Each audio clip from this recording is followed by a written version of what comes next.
How we doing, everybody?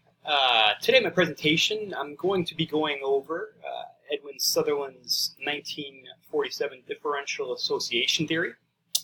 And in going over that, we're going to try to find a relation, maybe a causation, an explanation, and a link between differential association and domestic violence. So that's going to be one of our main focuses here. So, to begin, we really got to look at what actually is differential association. So we got to go back to actually look at the original work done by Sutherland. So when we do that, we can pull out 9 propositions that he's created that explain what exactly differential association is. So the first thing is that criminal behavior is learned. Second, criminal behavior is learned in interaction with other persons in a process of communication. The principal part of learning of criminal behavior occurs within intimate personal groups. When criminal behavior is learned, the learning includes techniques of committing the crime, which are sometimes complicated. Sometimes they can be quite simple. And the second part is the specific direction of motives, drives, rationalizations, and attitudes. Basically, how you tell yourself that you're able to do that and it's not bad, it's not against the law. Well, you know it's against the law, but you still justify it as a right and good action. Then we're going to go to number 5. The specific direction of motives and drives is learned from definitions of the legal code as favorable or unfavorable. A person becomes delinquent because of a process of definitions favorable to violation of the law over definitions unfavorable to violation of the law. Differential association may vary in frequency, duration, priority, and intensity. It's hard to exactly say how every specific case is going to work itself out. Number 8 is the process of learning criminal behavior by associations with criminal and anti-criminal patterns involves all the mechanisms that are involved in any other process of learning. And the last point, while criminal behavior is an expression of general needs and values, it is not explained by those needs and values, since non-criminal behavior is an expression of the same needs and values. So you can't just sit there and say, oh, well, he committed these crimes because he wanted to get financial success. Well, there's lots of people that apply themselves to maybe even creating a business, doing something legitimate, above the books, not criminal, to obtain the same goal.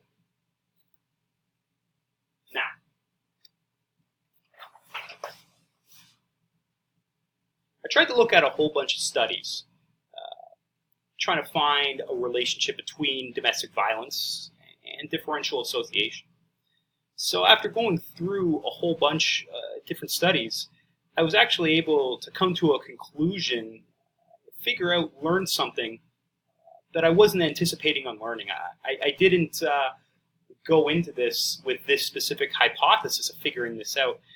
Just by going over the information and applying case information from domestic violence back to Sutherland's differential association theory, I was able to learn something that I think is valuable, something to keep in mind, that certainly can help progress our understanding of domestic violence and maybe help predict and lower its potential happening in the future. So the first big thing I want to point out is that 27% is the number of domestic violence cases that are actually reported. That's a small number. 27% of cases are recorded. So to me, that was something that was very significant. But we're going to come back to that.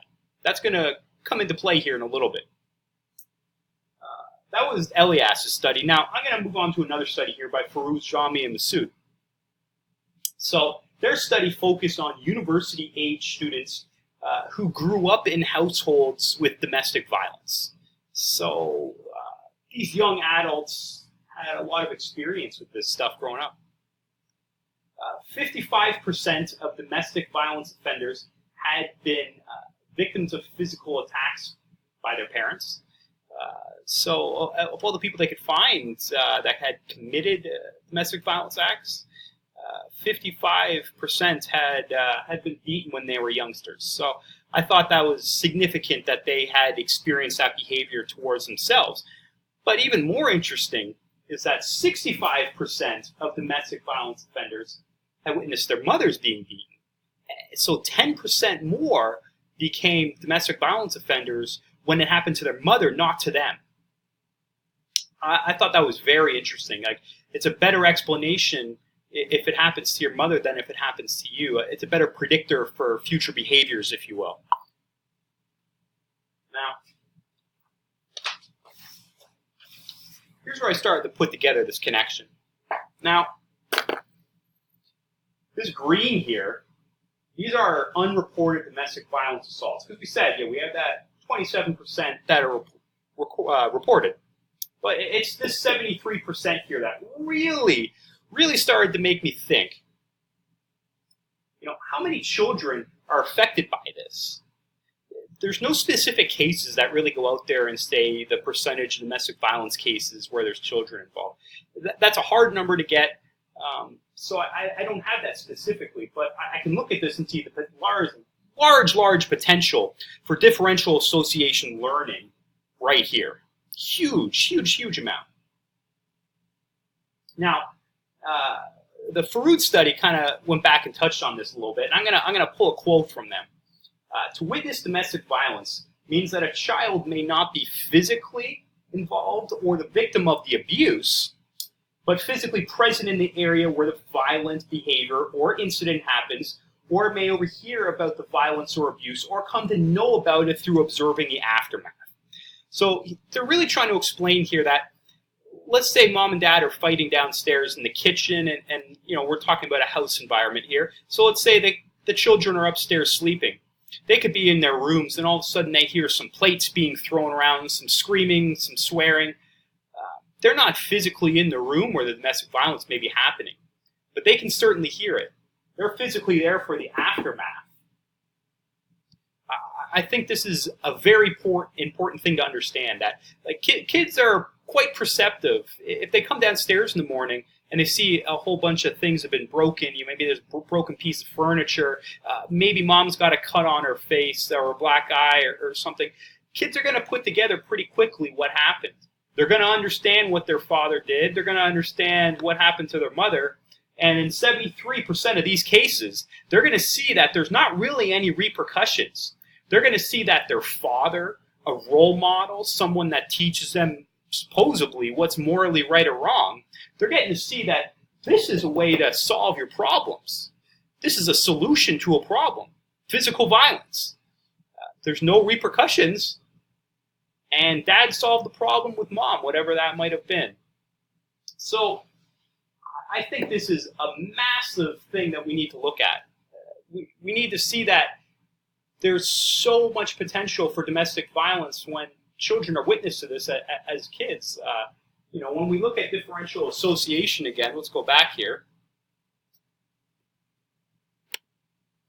When we look back at differential association here, we can see not only is criminal behavior learned, and we learn it, through interactions, with intimate personal groups, i.e. mom and dad. These are people we're close to. But it's also teaching us the motives and drives, definitions that are favorable, unfavorable to the law. When we start getting into these things, we can see that because dad was able to do this to mom and he justifies his actions as good and as right, we're seeing these kind of drawing on these propositions of differential association. I thought this was a quite significant thing to find. And I think we're going to leave it there for today. I look forward to seeing the comments that you guys may have, questions that you guys may have. I was really excited to kind of make a connection with the theory and case studies that I really wasn't anticipating on making. I just wanted to go into this to try to see if there was a differential association connection to domestic violence. But I really didn't expect to find something like this that you could really study further and see if there's a larger connection involved. So definitely something to keep in mind for future studies. And hopefully you guys got some interesting feedback to provide me. I look forward to seeing that. And that's about it. Thanks very much, guys.